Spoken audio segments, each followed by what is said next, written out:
Shubor nakaslem jong unongsan hima. Ki MDC ka UDP bat HSPDP ki basyong hakalyang persya ki HADC hilaang makin penkre ka election MDC ni anne ekmen tamasa Monolith Festival hau banai rempang arajar arpusaw. Kini ka jingbu jingkeli ki MDC liang persya kadai ka balawan ra do ba Titos Khan unang yalam ka UDP da ka motion halor ka jingtray kam ka executive committee ka babenta hapo ka jingalam uba peniat sim.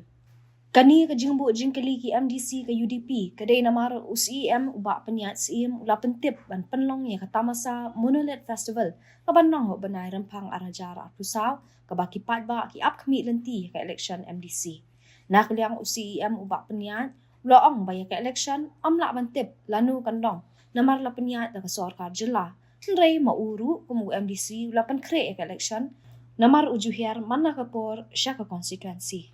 Keteriak festival kawai kalau pemila itu berpeluang hau Desember minta doa kawai pemila itu berpeluang hau kelalaian musim acara masa nak kita pemelakian mereka kam rakyat bahkan tak tu dengan teola lalak berpendat di kebun ki mainan di peri bun ki jintai ki batasan akan tidak jaga hantai kok khasi heritage village kawai nak jaga